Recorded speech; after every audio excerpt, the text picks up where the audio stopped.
PMAY ahem kadogo veta long pusi che than hor lasi long ma long le ma la pente ahem komasi ke long ma la so phut thak la pini che than nam senang la sia channel long ke wang ki milang pute subscribe noi like share pi tha la si ke cheng cheng bang ke download nang Chrome browser nang le ching pu noi Chrome browser ching pu erlo pulong te ladak ctn assessment punang li tok noi ctn assessment tok elo nili ladak aprang pen ke tok tang do la si ctn assessment la so oite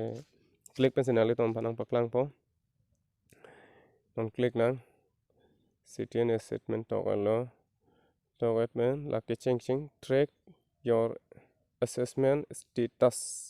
po long dam nang ladak ke cheng long si do lo la nili zoom pen non tum panang paklang lo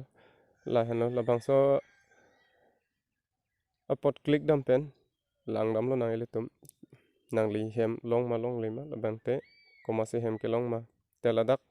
pason ni kar jido by name father's name and mobile number ladak nang li mit hangamen la pente nang li pomen la pente mobile number la ber pen sitami la bang so hem lang idam me kali pulutang te by assessment id nang li assessment id do pulong te id pen sitami lang idam me te nang li ke assessment id ave pulutang te ladak bangke ili tom bangke ke cheng nei bangke ladak imina men mate mobile number ipo men pensi ladak lang idam nang po lasi la lang dam pulutang te nang li hem long ma long le ma la pente nang li ki piduna hem bang long pu nang li phanang than hor lasi long ma long le ma mate anut ka preka tom phanse tami hem long pu che than hor lasi long ma long le ba bangke lasi la non la so dim long se track your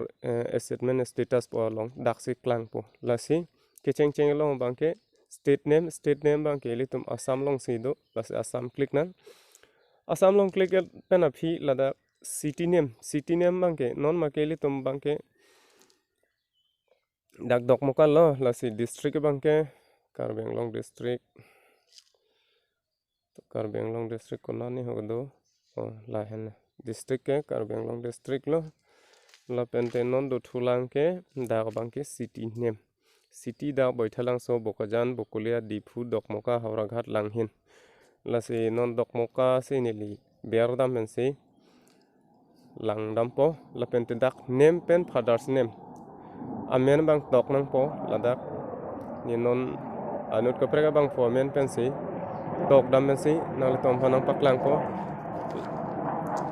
Ranjit tisu la pente ladak apo men setamil pason tok pensi nili nang le tom phanang paklang po la sila bang so hem jong si nang le tum long lo pulotang te lata miong chot lo la si long le putai ning chi pa binang ne la si mo phong ka prek ta long ji la si kela da bang ki jut si bang ke mobile number la si la ke mobile number bang ke dak nang li ajat avidi pe noi chipi vek nai la si nang le tum jong si la bang so hem phan ko mane along ke fill up dun do poseta me phone number jong si chipi dun de phone number fill up dun de pote la ke long le data hai ji la si ladak phone number chipi dun vek nai la si phone number jong si dulu pote nang le track pola si non nili abang phomen apomen mobile number tok ela la si bang ka do ko vele che than hur nang li ke hem long vek po la si non bang ke nang phanang pipo boy phese tami la bang so munit aphan bang ke non mat ke hem pi thek the pi pe lang posi ladak ke klang la si nang li nang le me thang phan posi tami ladak check da chok lo pan te bok trai munit bang phu tum phan posi tami la bang so a website long dam pen nang li hem so long ma long le ma la si la pen koma se la bang so hem so ke long ma PMAY hem 21 pen 22 aphan la so hem la si rongar lo ka do ve te bok te rai te che than sai la si nang li tum ka do ve se tami ke che than sai long arjun de la bang so website long dam pen nang li tum ing puik phit la si nili la bang so website ladak video description long ta link PMAYG la si la so link long pen nang le tum ber phir ra chilang ik phit la lo purong te nang le tum tension pri po nang le mi thang ta long ma long le ma la pen te bok trai tum ta long ma long le ma po an